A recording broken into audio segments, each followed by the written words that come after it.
Call the meeting to order, the tax increment financial reinvestment zone, one board of directors, regular meeting. First item is public comments. I don't believe anyone signed up for public comments. Next item, consider approval of minutes from the meeting held on May 28th, 2025. Have a motion, okay, last motion, second. Second. Ryan, any discussion? Not all in favor, please say aye. Aye. Opposed, same sign, motion carries. We move now to the regular agenda. Item number 2, receive current project updates and discuss possible future projects to include but not limited to review of current projects and construction, review of projects and design, and review of future projects. Turn it over to project chair, John Keith. All right, we're gonna go through a few slides here just on our current projects, and we got a couple voting items. One is a financing plan adjustment, and the other three are agenda items. We're really just gonna go walk through our projects that are sitting out there. The North Loop, been out there, it's moving along really good. A part of that project was for the Foster to do the sewer line, and in the sewer line, it's LAO1, LAO2. LAO2 is hooked into the system. LAO1 connects in at the lower side. If you remember last meeting, the last couple meetings, we had discussed a change order to upgrade the sewer line for Niagara, mainly due to the fact that they're pumping out a lot more water with their aseptic lines. Also, in doing that, we made sure that we upsized the line large enough to be able to handle some future growth. To make the final connection down here on the other side of the tracks, so we've gotten the sewer line all the way through, blown through the tracks. But to do this last little red mile, that is going to be a change order that we did not make it to the agenda this time. Wanted to bring it up to you. We may have to ratify it. It's really important, I think, for them to continue in getting that completed. As you know, this is going to be a live line, and so the amount of waste that is already being put in that line is going to take a considerable pump to pump it over. That's a non-engineer's description of the fact that here in the future, we're going to try to finish out this line, get all of the ability to increase the flow all the way through the line. Again, that is going to be a $593,835,000 change order that will be coming at our next meeting. Just if there's any issues that you guys see with this, otherwise, I think, you know, staff may be moving ahead with this project and us backfilling with the ratification. If there is nothing, that project, we got 26 million remaining in the project. And again, this upsizing of that line is an addition. It wasn't in the original bid. Well, this is the project. One of the things I would make note of is to the left right here where the tractors are moving. That's a part of our last change order where they're knocking down that hill on the other side to make those lines available. Otherwise, we almost got the deck done all the way over the track, and really that's what they're working 100% on, is to get that portion done so they can put BNSF in their rear view mirror and just move forward without the work it takes to work around the rail. Really good looking project. You get the time to go out and look at it. David asked us the other day, but the drainage, with all this, all the rain that we've had has worked out. Yeah, it's worked great. Some of that rain has been advantageous for us to take a look at it. I think I made this comment in our committee meeting that when they first built that box culvert, they made the comment to us that we way oversized the culvert. And after the first big rain they got, they said, well done, you hit it. So good news is, yeah, it's actually working the way that we intended and modeled. So we're super happy to see that. It's handling that drainage very well. Any questions on that project? Not, we'll move on to in that area. You know, we've been doing a lot of work in buying property, getting ready for the expansion to the north of the outer loop. This is a new project Our current project, which is one of the next slides, is that we were doing Old Howard. It is nearly completed in design. Will be able to be released later in the year. A couple of our projects, we are pausing just to making sure that we can finalize all our land sales here and in other portions of our parks. But this one will be released fairly soon. The new project is that we're picking up Power Drive over here and extending Winlet to create an intersection right here for the city to have a fire station. In meeting with the fire chief, he is laying out where he wants to be putting his next 5, 6 fire stations, and this was one of the areas he would like to do it. We made sure that we got north of the reinvestment line so that it didn't affect an increment. And it was important for him to, again, have good access to the whole park, but also not be having any medians in his way so that he can cross them. So in doing that, we chose this as a site for that. So we're going to be moving forward. Also, with the extension of the sewer line that we were just talking about, we'll be bringing the sewer on across here. It does give us a couple really nice sites here and access to some sites to the north and actually to the west for the TEDC to be using. So we felt this would be a good project. And so one of your agenda items, number 6, is to go ahead and get KPA started on the design and bidding phase of services for this project. And we don't have total dollars to build that extension, but we are in our financing plan. You will see that Tyler's been working with staff and has gotten some release of some funds that are going to help backfill current projects, this project, and a couple land sales we've got. So you'll be seeing that in the financing plan, and that will help get this thing kicked off. Any questions on that? Sort of moving fast. Don't need to unless you guys got a question. Greg? Is there a way to move the reinvestment zone, or is it locked down the line on that? Now you're talking Bob's language over there, and it's great that you would ask that question. Yes, to answer your question, we're in the process of going through a master plan. And we'll conclude that master plan by the end of this year. And out of that, I believe a recommendation will come out of that to expand the boundaries. There's ways to do that. Yes. It would take county, We'll take the county vote, city vote. all of the taxing entities. Gotcha. But We've done it one other time. Yeah. Thank you. yeah, incredibly. It's advantageous if we could do it, especially at that particular line, as we just need to. I mean, that's where everything's going, right? That's the Yeah, plan, so. Correct. I'm sitting here thinking, you're not gonna wanna. Yeah, okay, thank you. You're right on point. Again, this project is the old Howard portion, and these plans are, I'd say 100%, but I think you're calling it 90 right now. We're really ready to go on it. Of course, we've done some, not to go backwards, you guys, but we've done, he had this intersection in his plans and completed it a lower section, and for me to move the road up so that we could get the fire station out, that he had to go back and adjust this intersection and do some other little teeny tweaks to it. So they've been actually done, ready to go. We're probably late 25, early 26 in a release on this project. Also, again, it's just showing that boulevard section and really an entryway into that whole north section. And again, some of the work we're doing is going to allow us to already have an ability to release some projects there and here and start working with some clients.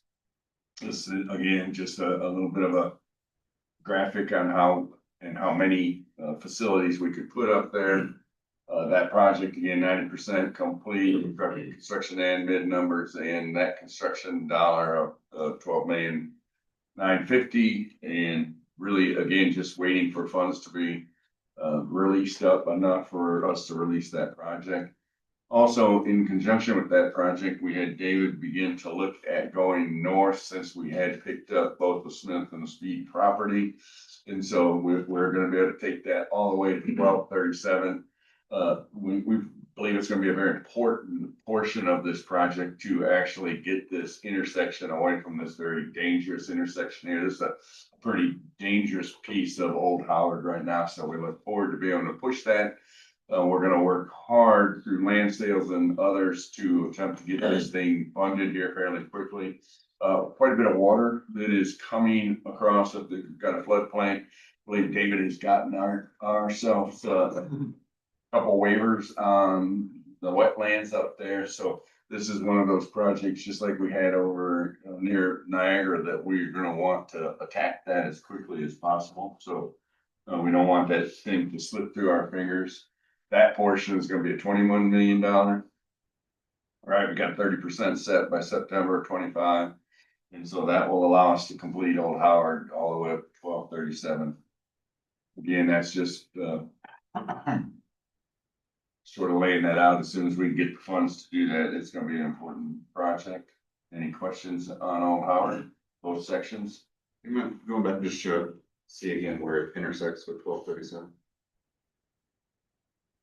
This That's had Sutherland land, Road, it'll connect into Sutherland Road. That's what, that was, I believe that is, yeah, keeping one intersection anytime you can do that. Plus we hug this, as you know, this right across here is the floodplain. It crosses 1237 right there, so. A good way to hug it so that it gives us the most usable piece here, and then we'll hug that. This will be almost a separate, little track, just because the amount of, floodplain that we have coming through there. Thank you.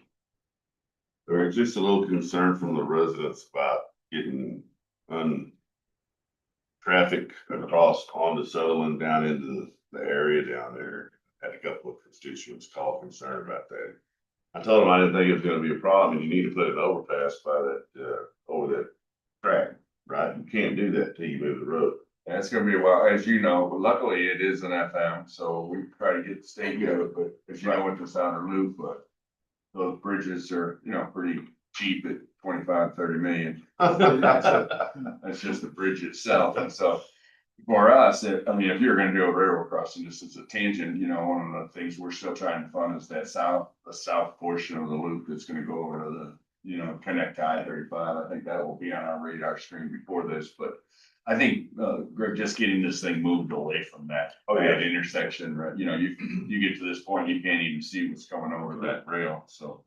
I've seen too many 18-wheelers stuck there. Yeah. That I've had to. I think with us tying that into it, it'll also give a pretty good, view from the state and start looking at that road a little more. It's not in bad shape, really, it'll be able to handle traffic, but.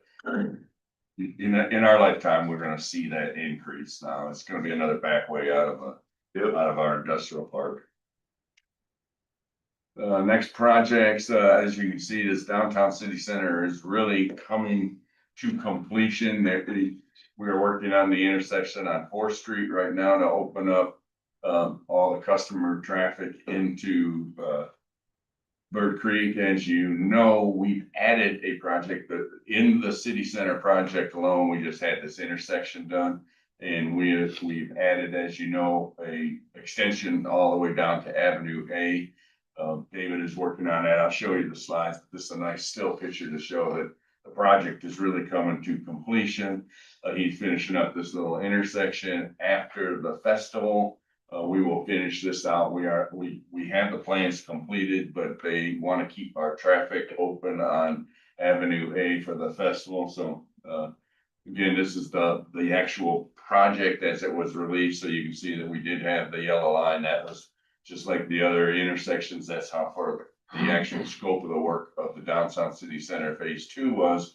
The next phase is the red that will complete out the intersection. I know I've told you quite a bit of times that we have really expanded this intersection due to the fact there's just a ton of water that comes right into this area.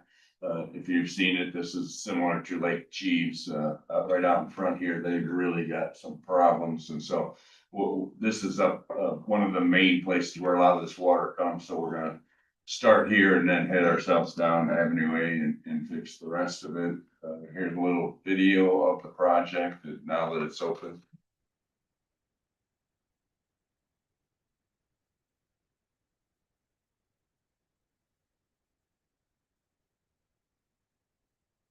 That silence. It drives me, I know. It's the music was. Music to your ears, it drives me nuts when you're, this. Again, this, you can see that they're really getting this opened back up.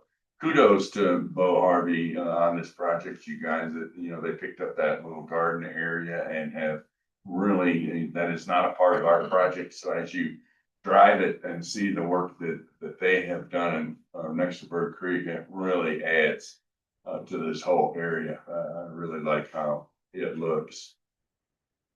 And I always call that out because that is, so I think a lot of people might take it as what part of our project, and it is not. It is something they have done on their own right here, that little park area.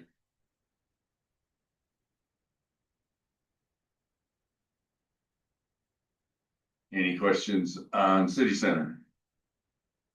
Another project that is still got a few hiccups on trying to make sure that we get, again, BNSF approval, since they're underneath the rail and completing TxDOT. I think David's on his second or third process of working with TxDOT to make sure he can get the approval again from them to actually proceed. So we're getting closer to that. Also waiting for funds to be freed up to release this project. So again, I believe he will be ready when we are ready with the funds. As you know, it comes all the way down, and we have picked up coming into this area where TISD is spending considerable amount of money on their services center that is in that area. Again, it will take a hike and bike trail across Third Street and start heading us towards TMed. This is that section that we have added to be able to accommodate all the work that is being done in this area for the TISD service center. We've shown some of the pictures on what they're doing, and I believe this project is released. I haven't driven over there. Are they working on it currently? Yes, Yeah. yeah, Emerson is the contractor for that. And this is just some of the schematics on what they're doing. Again, that is a $4 million project, and it's funded in 25 as soon as we know for sure that funds are available and the project approval will be released in that project. Sort of skip this is the Santa Fe Market. It's under construction. We got a change order on this, I believe, in the project. Mainly for, we had added here pretty late in the process, they found the old Santa Fe letters, and we designed stands for them to be put in. You can, once you drive them, you can see them. In reviewing these signs, they are fairly old, ragged, and there was a huge concern that anybody playing around them was gonna rip up their skin or something like that. And so this change order is to actually have these manufactured and not use the old ones. That's what you're gonna see on agenda item number 5, $42,340 is for those letters to get them so that they're safe. Otherwise, the project is moving along really well. I know water has been an issue, and every time Wright Builders digs a hole, they find a dead body, and they're not literally a dead body, it's rails and bad drainage. I mean, literally every time, you just gotta get it to where he's no longer digging over there, so we can bury the rest of them. It's, you know, it's scary. We've said that in any of our downtown work. You guys know in city center, we've had the same thing. Every time they dug a hole, they find another old tank out of there. So it is what happens when you're doing a lot of work in a town that is a couple hundred years old. Project really is gonna look good. That's where the letters go along there. We got the stands already being built. Back in here is where they're doing concrete now instead of paving, just to cap a bunch of the stuff that is over there. It's just an old back road. I believe that's where it was, right? Correct. There'll be another change order coming for that next meeting. Right, we, oddly enough, when Triple P had, they ran trucks through there twice every week. And we were doing MOK, we never saw any issues, all was good. We started digging that up, like John said, and we found all kind of things with the railroad had buried down in there over the years, from the late 1800s. And it became pretty obvious pretty quick, that instead of, continuing to dig down and try to find the end of it, it was gonna be cheaper just to go ahead, we had a unit price for concrete paving in there. That was gonna be our best option, and so we'll be coming forward with a change order for that, rather than just continuing to dig down and try to find the end of this, where they buried stuff.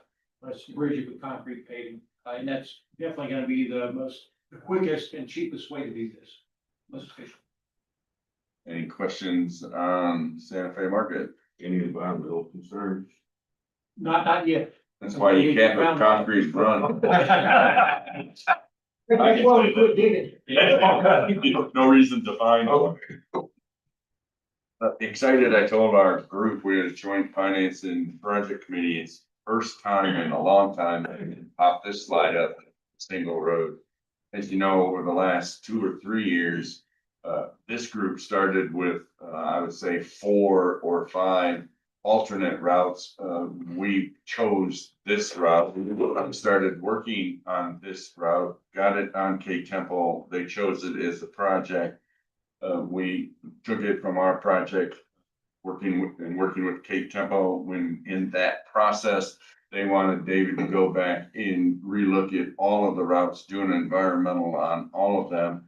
So the time that he had spent from us picking this to then getting into possible Fed funding, we realized it's smarter to bring it back into us because we're gonna spend 5 times the amount of money just trying to rehash which one of the routes we had to do. And so we have a little bit of a change order for him to now refocus the dollars and time on this route.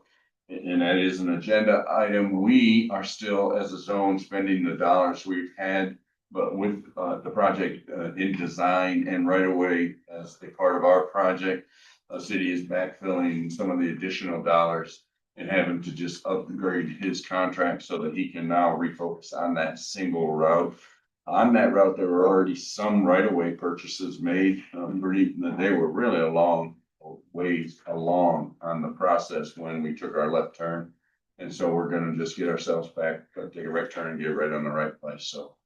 That's my thought on the whole deal, is finally, we're just gonna concentrate on the one route and get that done as a zone project. And this is the one. Great news, because it's delayed us probably Yeah. 3 or 4 years.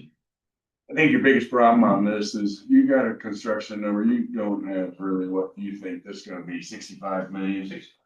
And 65 million, because of, you gotta jump this with a sizable bridge, then you gotta jump this with a, sizable bridge, so as you know. Probably similar to, this is probably much larger bridge than the one on the north outer loop, that culvert we were just talking about. Yeah, so out of Report 3, the This one- combined 2 bridges will be longer than the single bridge on that.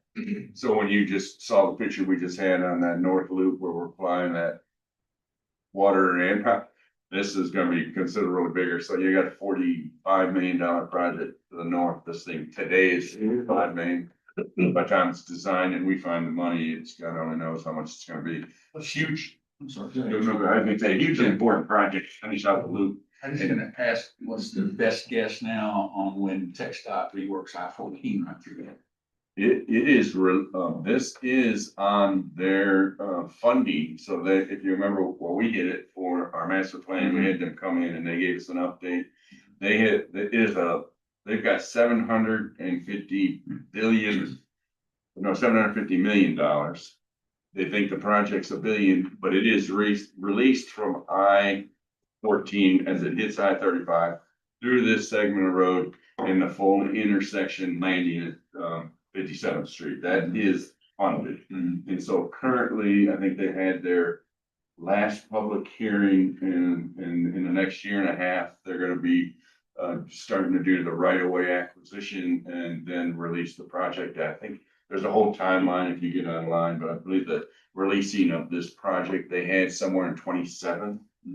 And this intersection is, if you pull the part of the map up, is in there.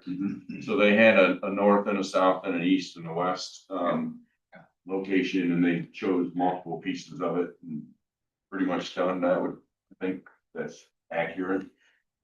But John, I think this for the newer people that have been on the zone a long time, I mean, we designed this intersection a long time ago.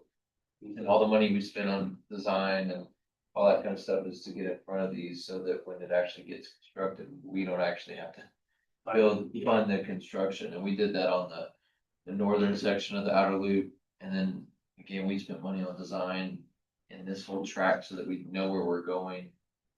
It's gonna end up saving us. You This- think like $25-30 million type intersection, if they get. Yes, yeah, basically, you know, and we even jump that from both ends when you start looking at the elevated connections and who is elevated. And so, you know, a great job to the zone getting out in front of both those projects. You know, you got the one with the I-35 expansion to the north of Park Road already. And that worked out great, full intersection, you know, if we can time through with the outer loop, and same thing here. Yeah, and I guess that's, John, getting back to one single line, it's just one single intersection. Is it? Sort of have those- To be able to go over the interstate at this point? I believe this is gonna go over the interstate, this intersection. They aren't designing the full intersection right now, I don't believe. They are taking this road. Hay Temple, county map, everybody has adopted this layout. And as it goes across and runs right through Mary Macy's property, so he's pretty excited about that portion of the whole deal. And then it ends up going into Belton, and so we have, for a long time, had this exact layout and then bought some right away. You know, it is just TxDOT's process that, like they've done on I-35, is to look at 5 different routes and have an environmental done on every route so that you can prove to them that you've chosen the right route that we had already done. I mean, and so we had to restart that, but it wouldn't have helped us in so many ways, in that this is exactly where the intersection is on the I-35 schematic, and their schematic, if you look at them, are further along than just the schematic. They're going full steam ahead.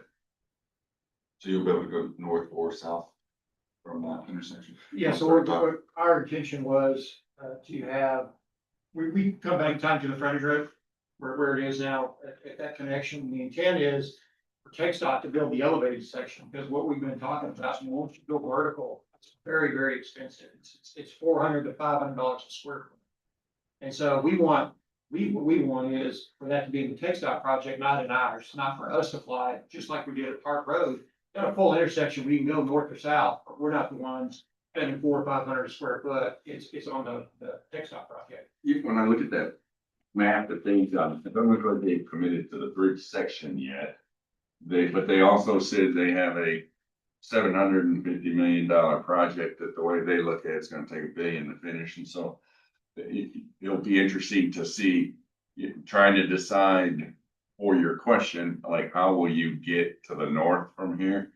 You're gonna have to go back to 6th in Belton and come, and they're doing some major work at 6th, so how I-35 is gonna look through here, you can really get online, you can look at the plans. I've blown them all up, and we've looked at them and to try to determine some of what's going on here. Right now, they're just trying to get that width of road, it is 3 lanes I-35, 2 lanes I-14 frontage road, is what they're gonna squeeze from I-14 to the loop intersection. So you'll be able to get on I-14, and you won't get on I-35, you'll be taking I-14, you know, it's in the same deal, you're gonna be taking I-14 and then take yourself on over, just like in the bigger city. So that section is done, and like I said, they land at 57th Street, and then phase 2, 57th, then takes us past the regular loop over by Tractor Supply, right in that area, and that is not funded but designed. Amazing what is being taken out along this corridor. A couple hotels, it flies over the top, like D.R. Horton. That's why they're already building their office in Saleo, because it goes right over the top, so they'll be taken out. Monteith's taken out. I mean, a bunch of properties will be taken out along here. We'll be experiencing that as a community, so again, that's an agenda item just to get him started again, and our numbers are the same in the city backfilling that. Veterans Memorial, just as a reminder, we're getting closer and closer to being able to release this project. Again, another grant funding hurdles, I believe, Jason and David have been working quite a bit to making sure what can be included and not included in this grant project. As you all know, it's a fairly sizable project.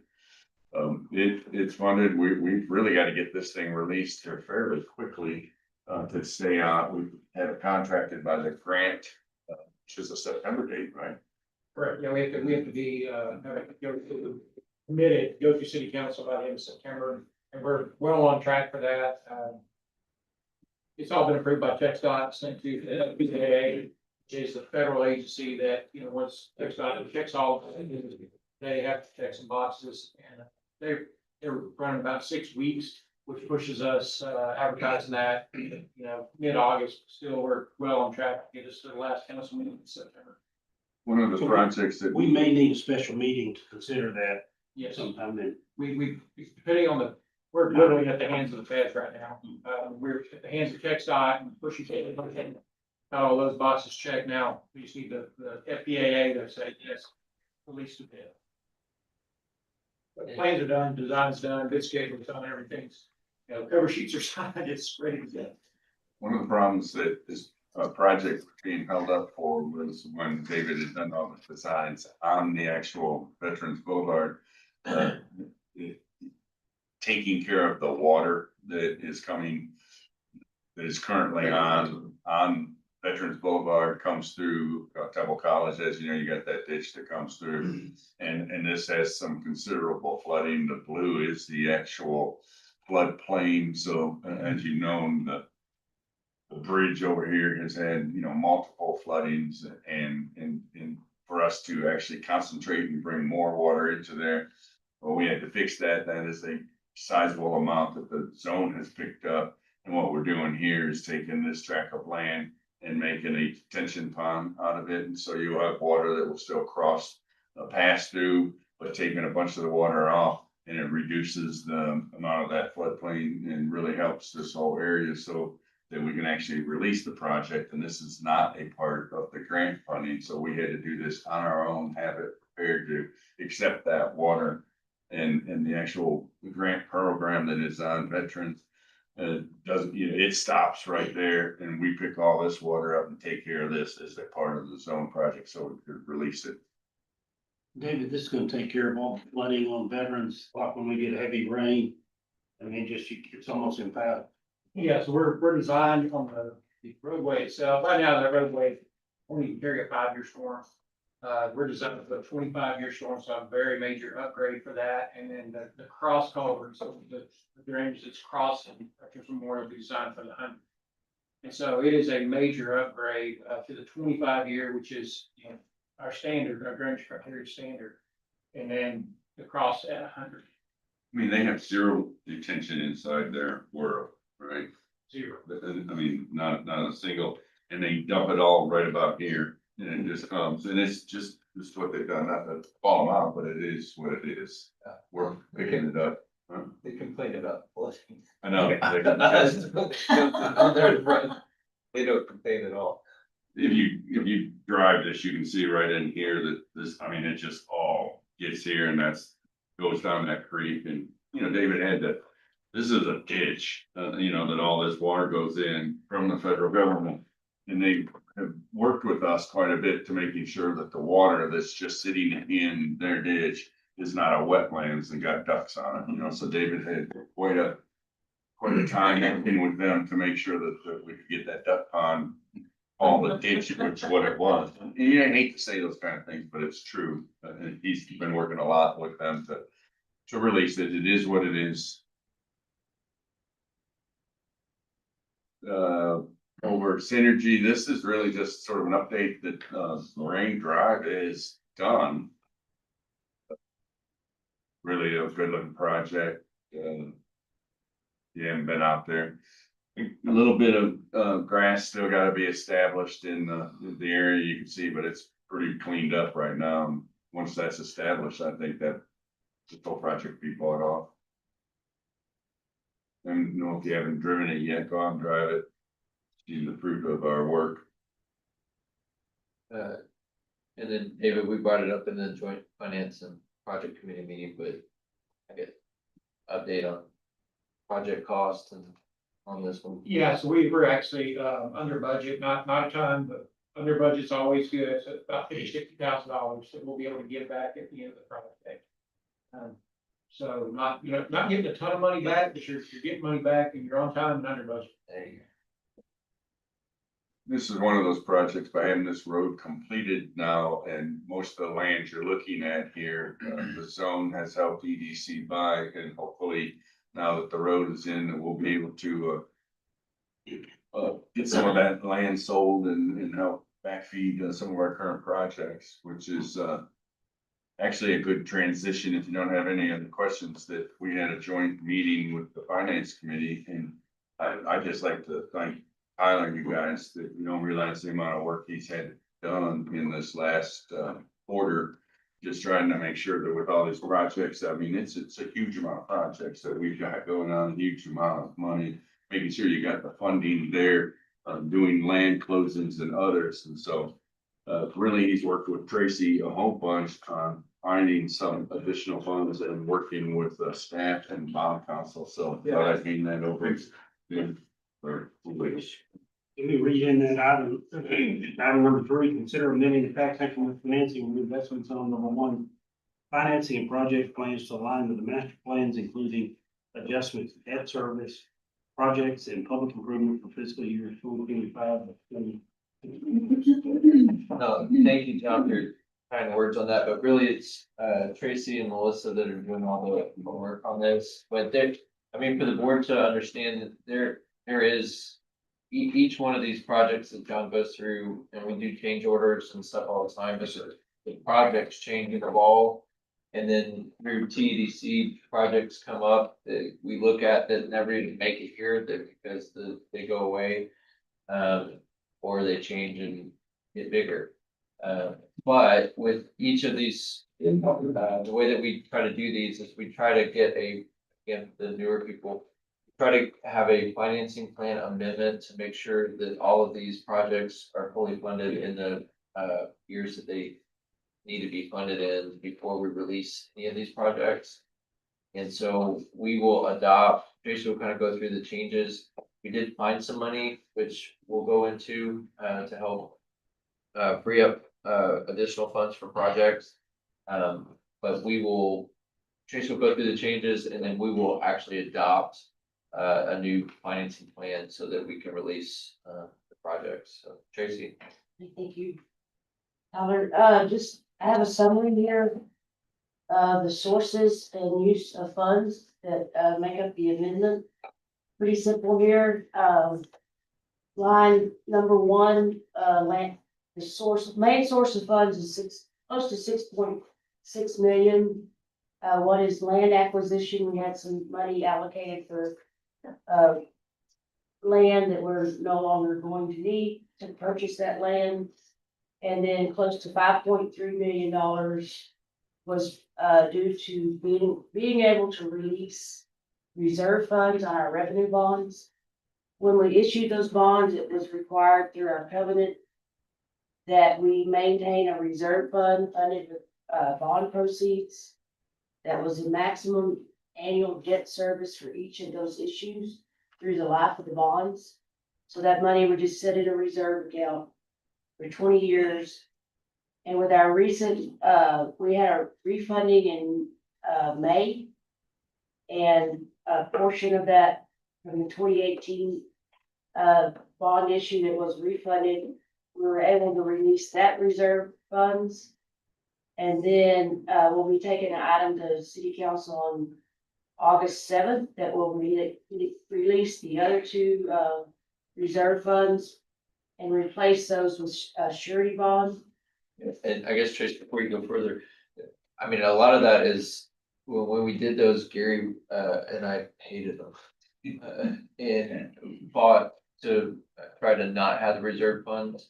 But we had to have them because of our dependency on Panda at that point. And Panda was going through a bankruptcy, and they had some issues. But because of what we've done as a zone in terms of broadening. And Greg, to your point of being able to get the zone even bigger, and so that our income stream is not as dependent on one taxpayer, it allows us to free up that money, and that's $5 million, $6 million of money that now gets to be programmed for something as opposed to just sitting there. Yes.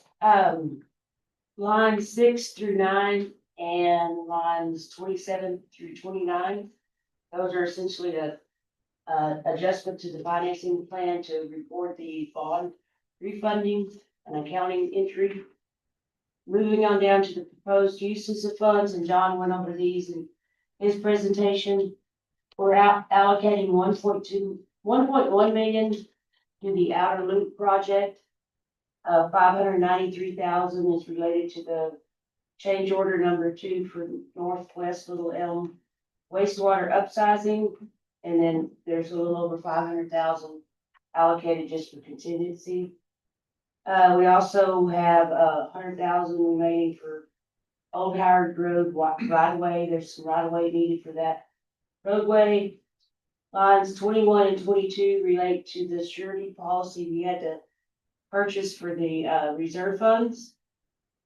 And then Woodland Road extension and Power Drive, again, John went over this. We're allocating $693,800 for the design. The OPC for the whole project's 8.5 billion, but this amendment allocates a little over 4.6 billion for construction. And then again, I mentioned line 27 through 29 is related to the bond refunding. And then back up to line 11, on that issue that we're refunding, we're saving, kind of like refinancing the bonds. We're saving about $70,000 a year through the life of the bonds from that refund. And those savings are allocated to public improvements.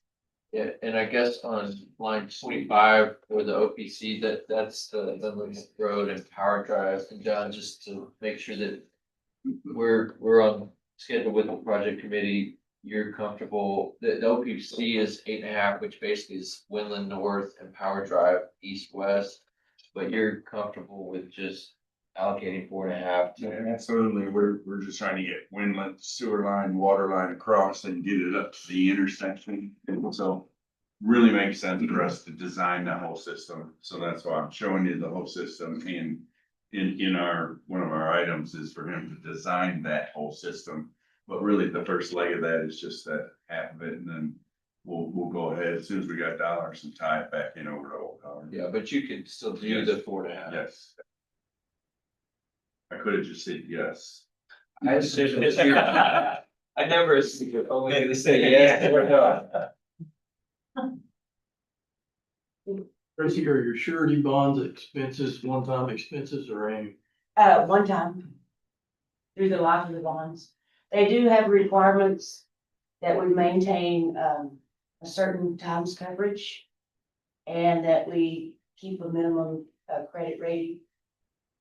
Or if we don't, we have to start funding the reserve again.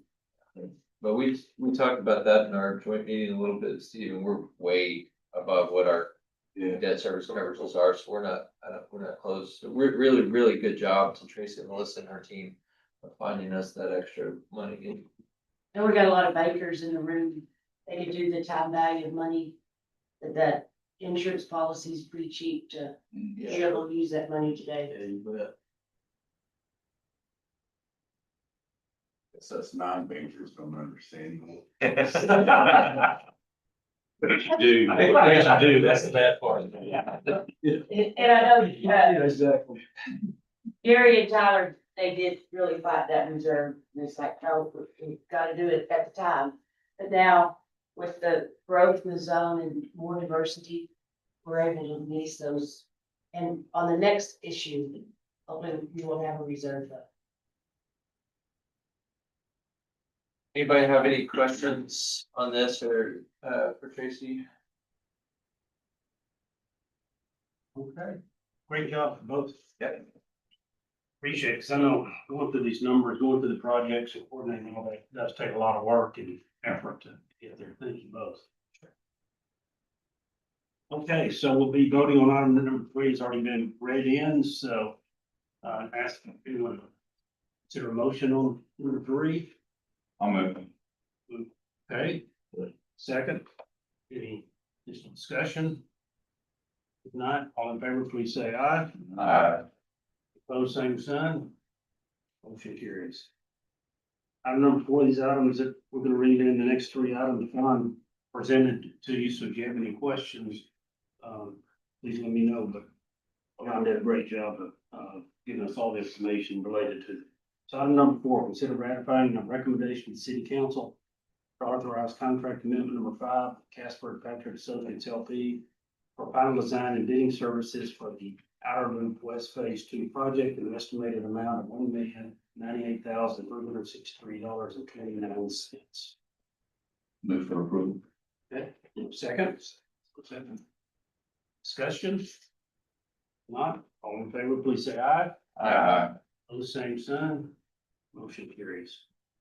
Item number 5, consider recommendation to city council authorizing change order number 6 to the construction contract with Wright Builders Temple for construction of the Santa Fe Community Market.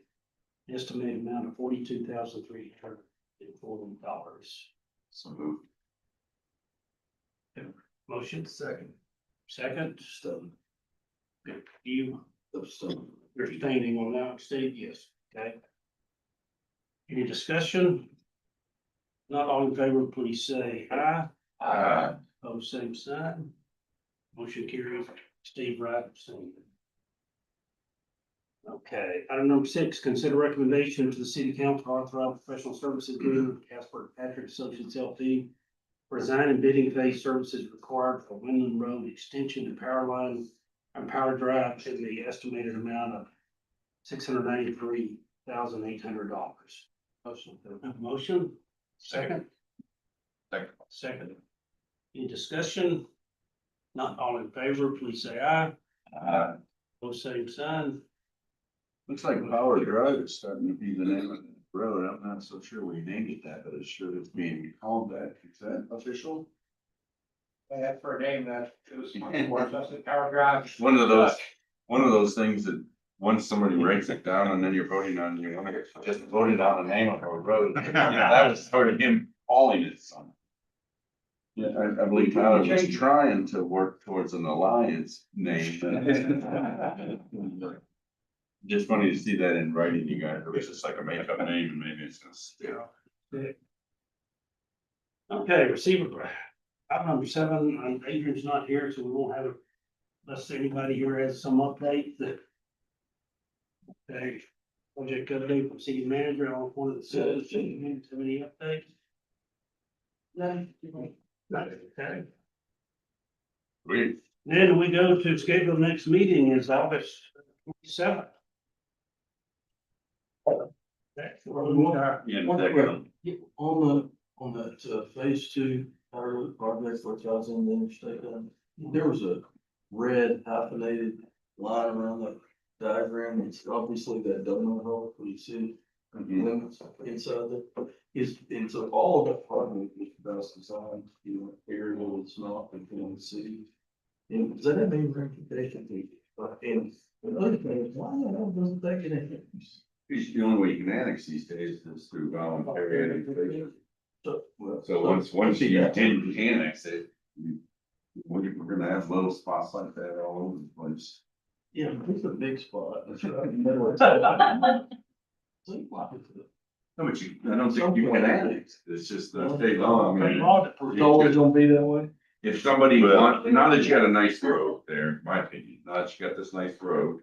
And as we bring utilities into that, people are gonna want to upgrade their property, and that's when the city has an opportunity to say, well, if you want us to connect to our system and do all of this, then you do voluntary annexation, and they've been very, very diligent at working with community developers and others to voluntary annex, so that's the only way you can do it, and but we didn't have any utilities, and that's why it's so time nobody wanna do it, because if you really look at the donut hole, it's just a big old bunch of water going through there, and they didn't wanna deal with, really, that's like 25 years ago, but having been a part of that 25 years ago, we didn't want to take on that drainage issues. That's why we walked away from it. Back in the last time when there was the ability to do large scale involuntary annexations, the property owners were able to opt out. They properties were ag. So that's really when the landowners' rights over cities' rights to annex started to kick in. So usually that's where you were getting those gaps, or what I would call the switch annexation. Because they were able to opt out. People opt out right up until they gotta make some money on the property. Right. Yeah. I mean, that's what happens. All of a sudden, somebody's gonna knock on your door because you got a really beautiful loop on there and say, I'd love to buy your land, and they're gonna say, well. That triggers it and then ends up usually being voluntary, so it will be brought in piecemeal. Yeah, the agreements at the time were written in a way that as soon as they started any sort of work on the property, planning or carving off any, then that was considered a request of voluntary. That's how those smaller pieces. We got a few of those all the way up towards Troy, and we got a few of them to the south, those development agreements. Okay, that concludes our agenda. Thank you for being here today.